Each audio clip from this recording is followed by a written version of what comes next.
Sejam bem-vindos à TV Púlpito do Sertão Reformado. Abramos a Bíblia Sagrada na Carta de Deus aos Filipenses, capítulo 3. Leremos, por enquanto, os versículos 7 e 8 do capítulo 3. Que bom que você veio, Maia. Que bom que você veio, menina. Que bom. Vamos fazer uma leitura como ato de adoração. Carta de Deus aos Filipenses, uma das cartas da prisão. Quando Paulo escreveu, ele estava preso. Preso por causa da sua fé, do seu compromisso com Deus, do seu testemunho, da sua lealdade, da sua fidelidade ao Senhor. Estando preso, ele escreve essa carta aos Filipenses, carta de Deus, e para o momento, os versículos 7 e 8. E assim se encontram esses dois versículos, juntos, leiamos. Mas o que para mim era lucro, isto considerei perda por causa de Cristo. Na verdade, considero tudo como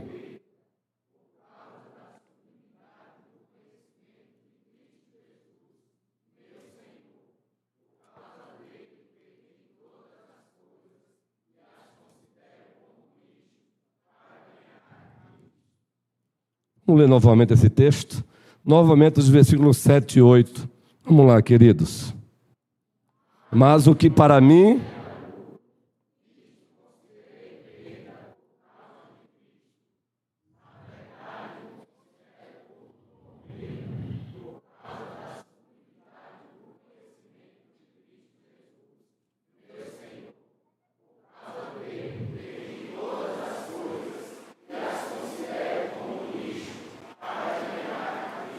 louvado seja o nosso Deus. Baseado nesses dois versículos, tendo como reforço o texto imediato dos dois versículos, que é todo o capítulo da carta aos Filipenses, chamamos de texto imediato, que vem antes e depois, é o contexto imediato. Baseado também no contexto remoto, toda a carta, assim também toda a Bíblia, Antigo Testamento, Novo Testamento. O tema elaborado foi este e gostaríamos que você repetisse depois de memorizado. Prestem bem atenção. A recompensa de seguir Jesus é Jesus. A recompensa de seguir Jesus é Jesus. Gravou? Vou repetir mais uma vez e depois toda a igreja, um ensaio e depois valendo. A recompensa de seguir Jesus é Jesus. Agora toda a igreja. Vamos ver se a igreja memorizou. Propositadamente, pedir à igreja para repetir.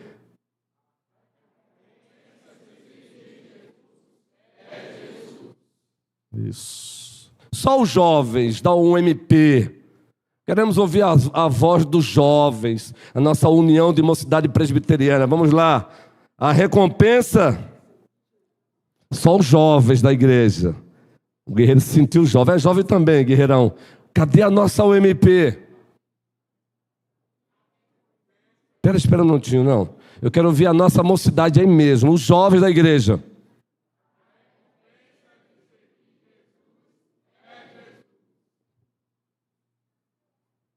Preciso marcar uma reunião com a nossa FMP. Precisamos. O PH. A recompensa de seguir Jesus é Jesus. Ei, do MP. Para não ficar tão assim distante. De novo, MP. A recompensa de seguir Jesus é Jesus. Amém. Agora a SAF, prepare o PH. SAF.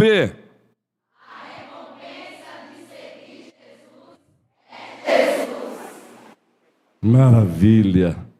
Agora a UPA, União de Presbiteriana de Adolescentes. Vamos, UPA.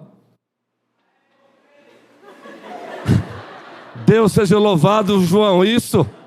Bora, João. Vai lá, meu querido. Bora, fica de pé. Chega, Josué. Fica de pé aí. Vamos, isso. Bora, isso, Isabelle. Isso, vamos. Isso, garoto. Isso. Agora o CP. Bora, criança. Maria, Mel, Pamela, nossa presidente. Vamos.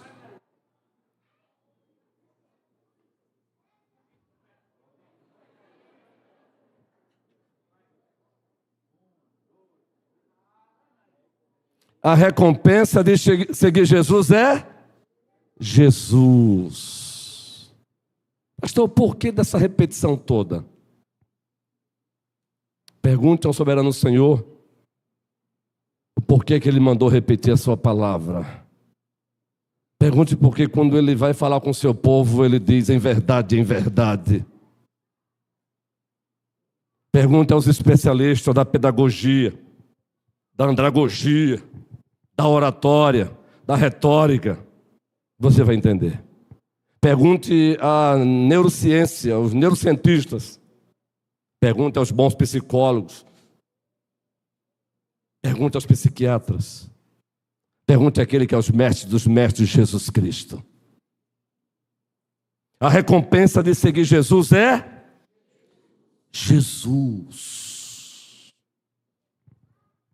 O apóstolo Paulo, meus amados irmãos, fez essa afirmação, ainda que implicitamente, ainda que indiretamente, quando ele diz: considero tudo como perda, por causa da sublimidade do conhecimento de Cristo. O que ele está dizendo aqui é: a recompensa de seguir Jesus é Jesus. É isso que ele está dizendo. A maior recompensa do cristão não é o que Cristo dá, é o próprio Cristo. A recompensa do cristão não é apenas o que Cristo dá, é o próprio Cristo. Uma igreja verdadeira precisa entender isso mais e mais. O apóstolo Paulo entendeu isso porque ele foi encontrado por Jesus Cristo. E o resultado desse encontro, mudança. Até então, sendo um membro do partido religioso conhecido, Partido dos Fariseus, ele conhecia a palavra de Deus apenas intelectualmente. Ela estava apenas no seu HD, mas ela não havia descido ainda para o seu coração, o centro de comando da vida. Mas um encontro aconteceu, e esse encontro nos é apresentado no livro dos Atos dos Apóstolos, capítulo 9. O Senhor foi ao encontro dele. O Senhor foi ao encontro de um homem que valorizava muito o prestígio. Está aqui no capítulo 3. No capítulo 3 nós temos aqui uma biografia do apóstolo Paulo. Ele oferece uma biografia, queridos. Observe aí o que vem antes. Versículo 4. É verdade que eu também poderia confiar na carne. A carne aqui são as conquistas oriundas do seu esforço. É verdade que eu poderia confiar na carne. Se alguém pensa que pode confiar na carne, eu ainda mais. Agora toda a igreja. Fui circuncidado no 8º dia.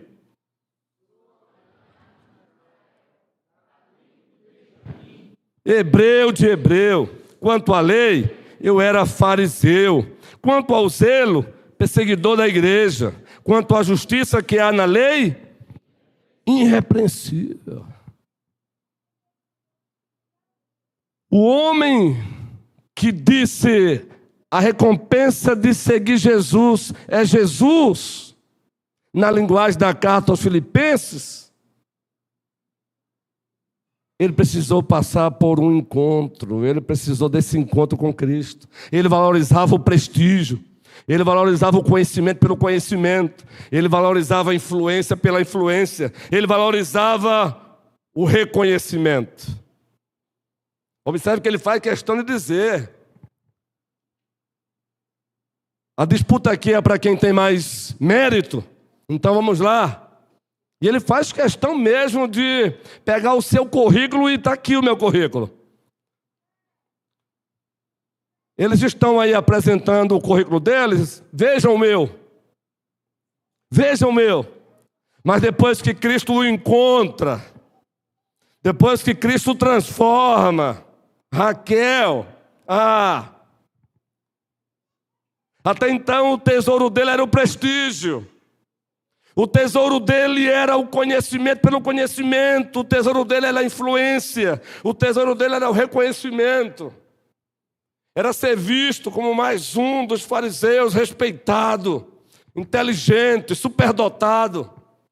Mas depois do encontro, o tesouro dele mudou. O tesouro dele passou a ser outro, meus amados irmãos. E ele vai dizer isso: o que para mim era lucro.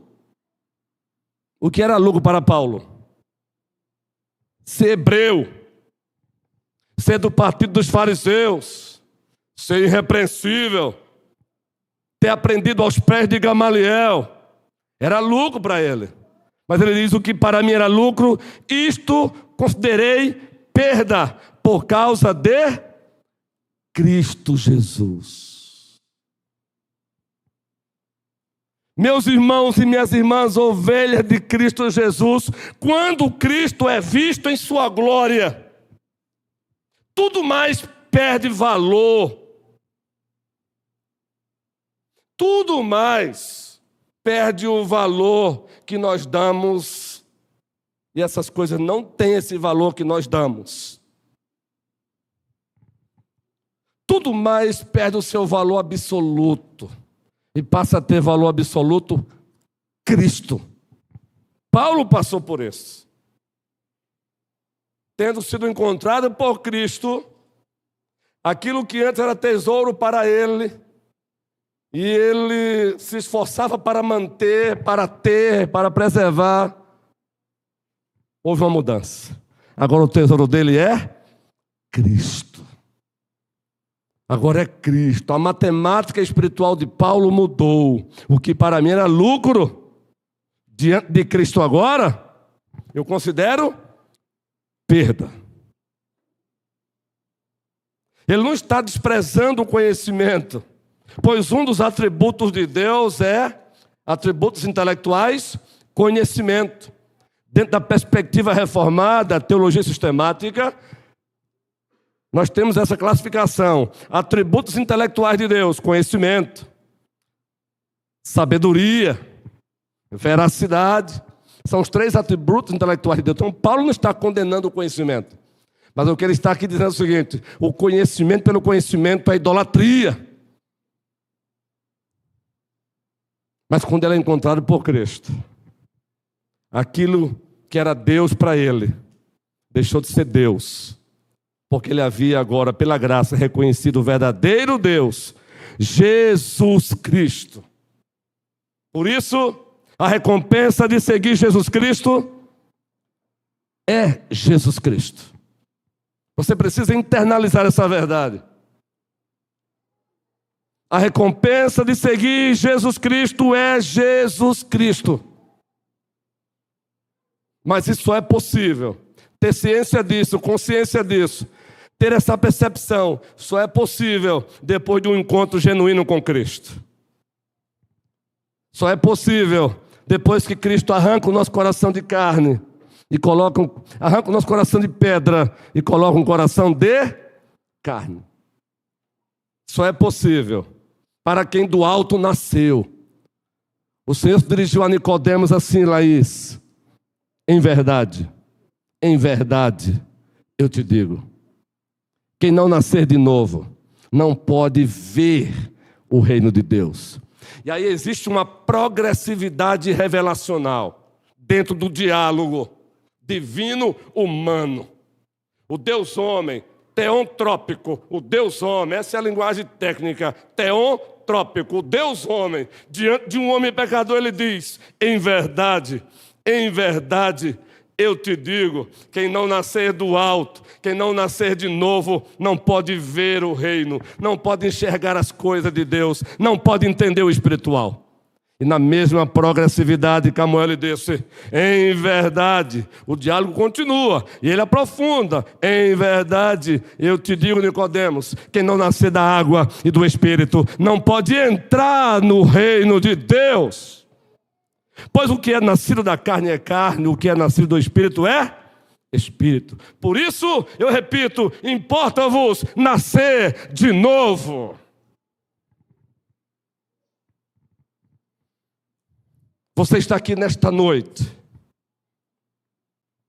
até que se prove o contrário, confessando Jesus como Senhor e Salvador da sua vida, tendo como a sua maior recompensa, pois a recompensa de seguir Jesus é Jesus, porque primeiro Ele te encontrou, porque você nasceu do alto, nasceu de Deus.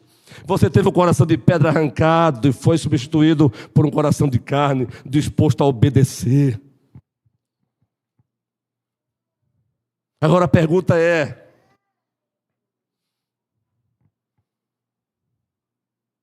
não basta saber que a recompensa de seguir Jesus é Jesus. É preciso saber se temos praticado isso. De segunda a segunda. Se a recompensa de seguir Jesus é Jesus, por que muitas vezes marginalizamos Jesus? Por que muitas vezes não oferecemos o melhor do nosso tempo a Jesus? Por que muitas vezes não oferecemos o melhor do nosso poder cognitivo a Jesus? Por que não oferecemos o melhor do dinheiro que Ele nos tem dado a Jesus? Por que não? Paulo fez isso, Raquel. Atos capítulo 20, versículo 24. Presbíteros amados. Um discurso dirigido aos presbíteros da igreja de Éfeso, Noemi, ele disse assim: não considero a minha vida preciosa. Eu não vou preservar a minha vida, contanto que eu cumpra a carreira e o ministério que eu recebi do Senhor Jesus Cristo. A recompensa de seguir Jesus é Jesus. Paulo experimentou isso, meus irmãos e minhas irmãs.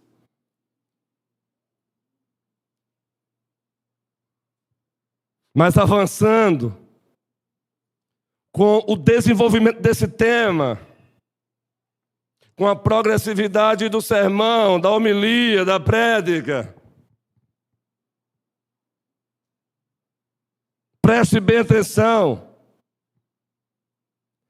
Quem tem ciência e consciência e pratica essa verdade de que a recompensa de seguir Jesus é Jesus, também sabe que Cristo não é importante. Fale aí, Cristo não é importante. Não tenha medo não, não pregue heresia não. Fala aí, Cristo não é importante. Ficaram com medo, não foi? Cristo não é importante. Cristo é supremo. Cristo é supremo. Cristo não é o número 1. Cristo é. Ele não pode entrar na matemática de ele é o número 1, fulano está no número 2. Não, ele é.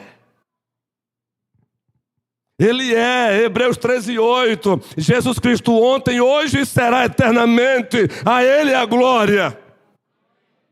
Ele é, nós passamos a ser. Ele é, de eternidade a eternidade, Ele é. E Ele não precisa do teu voto, do meu voto, da tua aceitação para ser o que Ele é e sempre será Deus. Meus amados irmãos, Ele não deseja apenas um lugar na sua agenda. Não, Ele exige o trono do seu coração. É o trono do seu coração. É o trono do seu coração. Paulo entendeu isso, queridos. Sofreu aquela mudança cirúrgica, uma cirurgia divina.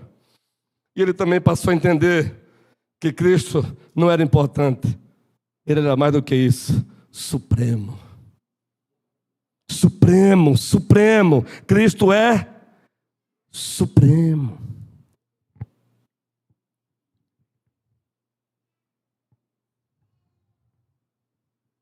É esse homem que afirma: eu não vivo mais, mas Cristo vive em mim. Entende agora, queridos? Cristo está no trono do seu coração. Ele vai para onde Cristo manda. Ele deixa de fazer o que Cristo manda ele deixar de fazer. É para o sul, ele vai para o sul. É para o norte, ele vai para o norte. É para o leste, ele vai para o leste. É para o oeste, ele vai para o oeste. Porque agora quem reina no seu coração é Cristo. Eu não vivo mais, mas Cristo vive em mim. É Ele o comandante da minha vida. É Ele o chefe supremo. É Ele quem tem a palavra final. E cabe a mim obedecê-lo. As minhas ovelhas ouvem a minha voz, eu as conheço e elas me seguem. O apóstolo Paulo mostra isso em Filipenses. Você vai perceber a grandiosidade desses 2 versículos lendo toda a carta, que nós chamamos, repito, de contexto imediato, o que vem antes dos 2 versículos e o que aparece depois dos 2 versículos. Aí você percebe a grandiosidade. Paulo diz tudo isso porque ele foi encontrado por Cristo. E como consequência disso, ele passou a enxergar Cristo como Cristo deve ser enxergado. Não como mais uma pessoa importante. Cristo é supremo. Por isso que ele vai dizer: Mônica, João, quem ama seu pai, a sua mãe, mais do que a mim, não é digno de mim. Cuidado com aquele amor que está acima de Cristo. Ele é um amor areia movediça. O verdadeiro amor é aquele que ama primeiro Cristo. Porque se a pessoa ama Cristo, ela vai te amar de fato. Se ela ama Cristo, ela vai te amar de fato. Então cuidado com esse amor areia movediça. Cuidado com esse amor que coloca você no trono. Cuidado com esse amor que coloca você em primeiro lugar. Qual é o maior mandamento da lei, ó mestre? Aí o mestre, Mateus 22, responde: amarás o Senhor teu Deus de todo o teu,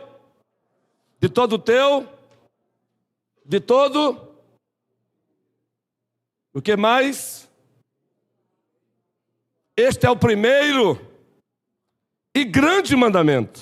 O segundo, semelhante a este, é: amarás o teu próximo como a ti mesmo. Mateus 22, a partir do versículo 34.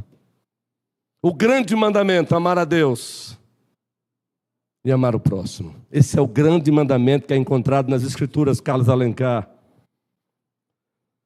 Preste bem atenção, muito se fala de salvação hoje.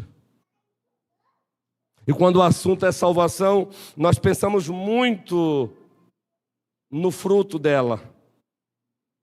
Mas nos esquecemos no fim principal dela, do fim principal dela. Quando se fala em salvação, se pensa em quê? Perdão, ótimo. Novos céus, nova terra, ótimo. Salvação, ficar livre do inferno. Se a salvação for restrita ou reduzida a isso, eu não irei para o inferno. Não, queridos, a salvação tem como destino Cristo. É Cristo, meus irmãos. Jesus não morreu apenas para nos livrar do inferno. Jesus morreu para nos levar ao Pai. Eu sou o caminho, eu sou a verdade, eu sou a vida. Ninguém vem ao Pai. Perceberam a linguagem dele? Ninguém vem ao Pai senão por mim. Porque Ele e o Pai são ninguém vem ao Pai senão por mim. Salvação não é ficar livre só do inferno. O principal da salvação é Deus, é Jesus, é Ele, meus irmãos amados. 1 Pedro capítulo 3, versículo 18, sonoplastia, por favor. 1 Pedro 3, 18. Nós estamos explicando os versículos 7 e 8 do capítulo 3 da carta aos Filipenses, citando textos também como esse aí. Vamos ler juntos. Pois também Cristo padeceu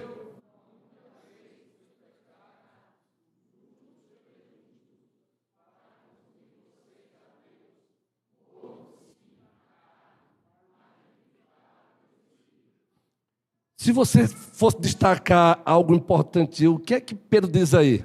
A salvação foi... Cristo morreu para... Grife, conduzir-vos a Deus.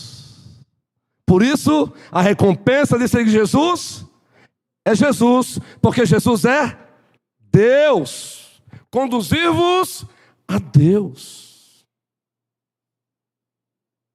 Precisamos ter ciência e consciência disso, meus amados irmãos. Paulo tinha. Ele usufruiu dessa consciência, por isso ele disse o que disse nos versículos 7 e 8 do capítulo 3 da carta aos Filipenses.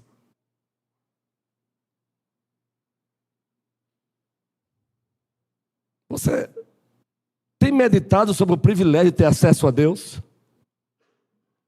De falar com Ele e chamá-lo de Pai? Você tem meditado na preciosidade, na grandiosidade de dizer: Pai nosso que estás nos céus, prefácio. Primeiro pedido, santificado seja o teu nome. Segundo pedido, venha a nós o teu reino. Terceiro pedido, seja feita a tua vontade assim na terra como nos céus. Pedidos verticais. Aí como Deus se importa também com você, com o dia a dia do mundo que Ele criou, pedidos horizontais. O pão nosso de cada dia dá-nos hoje. Perdoa as nossas dívidas, ofensas, assim como temos perdoado aos nossos devedores. Não nos deixes cair em tentação, mas livra-nos do mal, pois teu é o reino, o poder, a glória, para todo sempre. E a conclusão? Amém. Você já parou para pensar nisso, queridos? Pai nosso que está nos céus. A salvação nos conduziu a Deus. Paulo disse o que disse nos versículos 7 e 8, porque ele recebeu essa percepção. Por isso que para Paulo, o céu será glorioso por uma razão principal. Se você pegasse uma folha branca e colocasse razões do porquê o céu será glorioso, o que você colocaria? Vamos lá, colocaria o quê? As ruas de ouro, simbolicamente apontando aí para a perfeição. O que mais? Vamos lá, gente. A ausência de doença, de enfermidade. Porque o céu será glorioso, gente. O céu será glorioso porque Cristo estará lá. Por isso o céu será glorioso. Porque Ele estará lá, Érica Santos. Ele estará lá. É claro e evidente que haverá um novo céu e uma nova terra. Mas o novo céu e a nova terra será ofuscado pela presença perene, eterna de Jesus Cristo. Por isso que o céu será glorioso.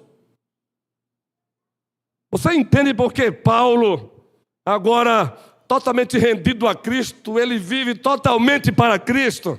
Porque a recompensa de seguir Cristo é quem, gente? É Cristo. Quem é a recompensa de seguir Cristo? É Cristo. Não há outro, meus irmãos.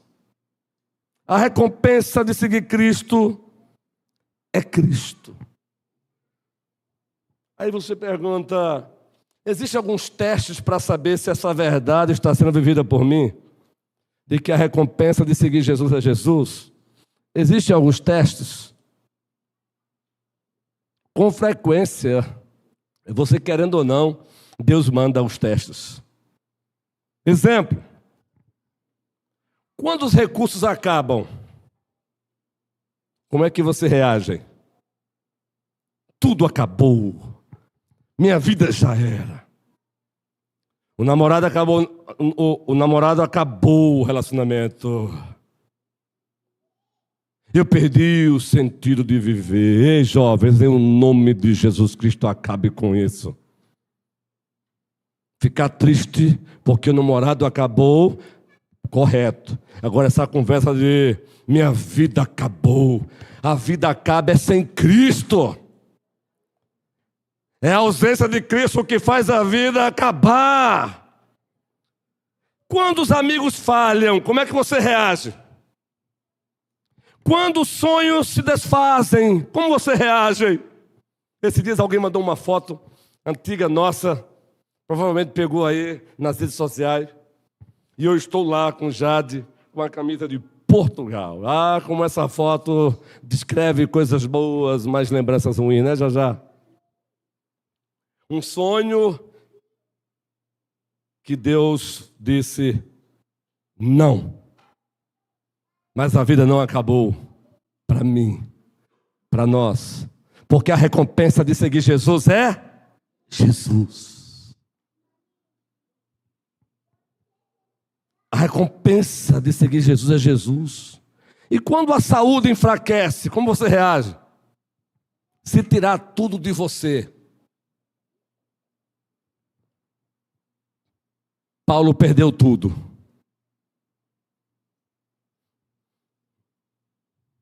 Está na moda hoje ministério de sucesso.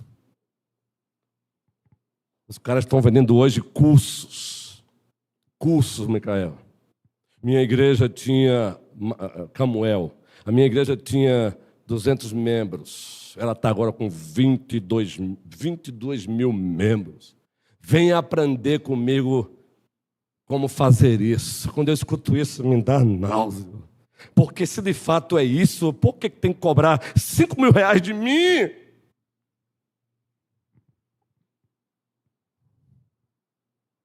R$10.000 por curso? Que tem que cobrar tempo, porque nada de graça, meu irmão, tem custo, não é? Como?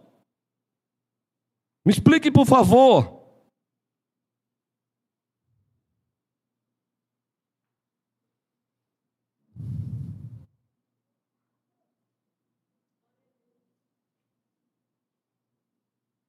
Eu estou pastor desta igreja hoje.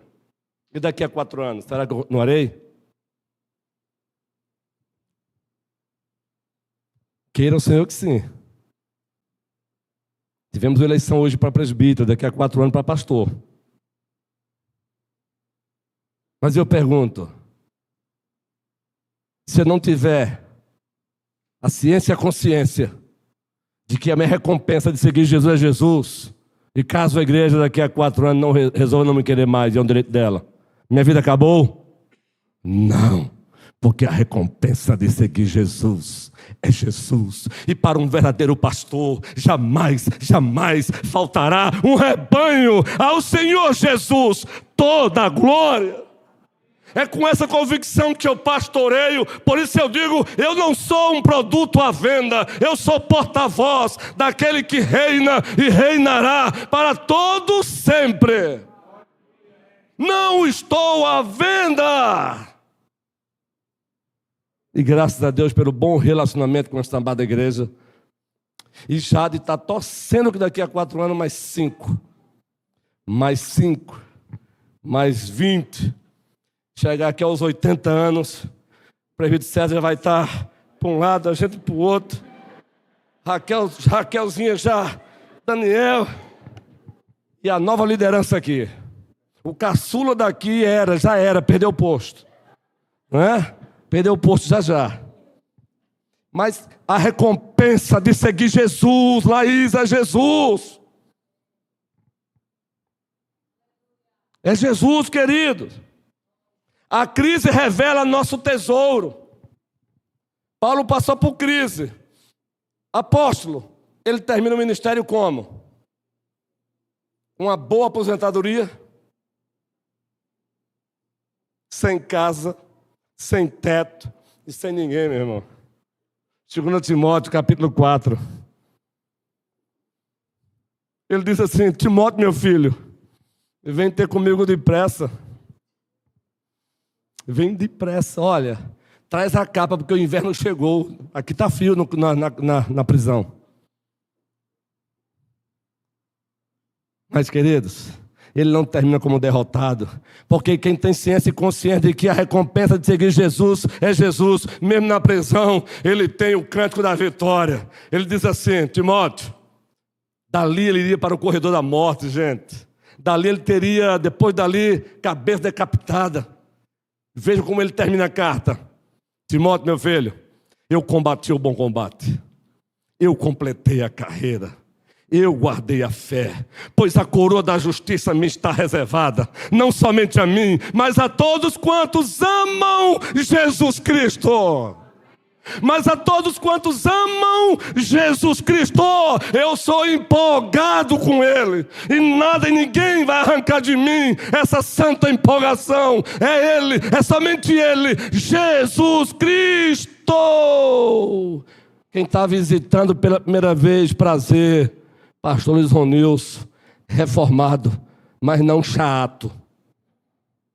Eu sou reformado e não chato. Se quer saber se sou reformado, manda fazer uma garrafa de café e vamos conversar sobre o documento da igreja. Bora! Bora, documento da igreja, vamos lá. Estou falando isso porque na área do YouTube agora, menino, eu vou dizer uma coisa para você. Eu falei aqui para amanhã que na área da internet surgiu um ser que sabe de tudo e mais do que todos. Sobre tudo a pessoa tem uma opinião. Sobre tudo, não é assim não. Aqui não tem nenhum desses ser, né? Graças a Deus. A primeira igreja presbiteriana é uma benção. A crise revela nosso tesouro. Se seguimos Jesus apenas pelas bênçãos, a crise nos afastará.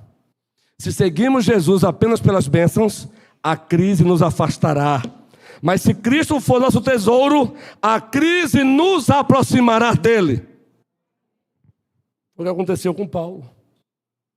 Paulo, na prisão, ele escreve essa carta, viu, gente? Na prisão, ele escreve essa carta. Meus irmãos amados, o fogo não destrói a fé verdadeira, apenas revela a sua autenticidade. O fogo não destrói a fé verdadeira, apenas revela a sua autenticidade. O alvo final do cristão, qual é, gente? Cristo. Nossa esperança não é apenas chegar ao céu. Nossa esperança é encontrar quem? O Salvador. Ah, como eu queria. Como é que é? Me ajude aí, Gabi. Vamos lá, vamos lá. A face do meu amado. De novo, Leia, bora de novo. Ah, como espero o dia.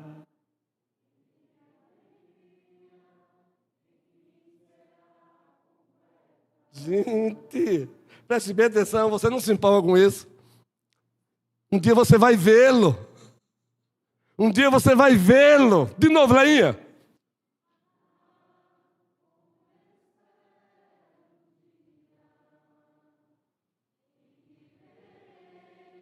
A face do meu amado. Quando estivermos lá e você encontrar um pastor gritando Jesus, vocês vão dizer: ixi, ele chegou aqui também, pastor Luiz Nilson. Jesus, ixi, o pastorzão está aqui, louvado seja o Senhor. E talvez eu vá encontrar também Jeremias dizendo: e tu eras assim também? Ô, gente boa! Estamos juntos. Ao Senhor Jesus toda a glória. O alvo final do cristão, o alvo final é Cristo. O alvo final do cristão é Cristo. A recompensa de seguir Jesus é Jesus. Uma pergunta para o seu coração: se todas as bênçãos fossem removidas, se todos os sonhos fossem adiados, se todos os recursos desaparecessem, Jesus ainda seria suficiente para você? Jesus seria suficiente para você? A recompensa de seguir Jesus é quem? Não é prosperidade, ainda que Ele dê e Ele tem dado. Não é o sucesso, ainda que Ele dê e Ele tem dado. Não é reconhecimento, ainda que Ele dê. Não é o conforto. A recompensa de seguir Cristo é Cristo. A recompensa de seguir Jesus é Jesus. Mais uma vez a leitura, Filipenses capítulo 3, os versículos 7 e 8. E assim encerramos o sermão. Filipenses 3, 7 e 8. Com tudo isso em mente, Paulo disse: mas o que para mim era lucro, isto considerei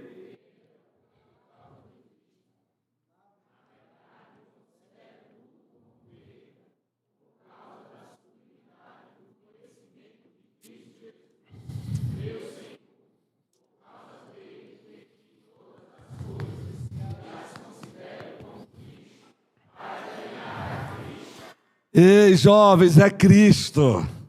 É Ele o amado nosso das nossas almas. É Cristo o amado nosso das nossas almas. Que o Senhor nos abençoe hoje e sempre. Amém. Amém, guerreiro. Quem já ouviu falar aqui em Whitefield? George Whitefield. Leia a biografia desse homem. E vocês vão perceber um pouquinho. Porque temos esse perfil. George Whitefield. A trombeta de Deus, o trovejador das Escrituras. Um dia, quando chegar lá, eu vou abraçá-lo também. George Whitefield. Os pés de mal semelhante ao meu. Mas quando o assunto era Jesus. Jesus. Jesus.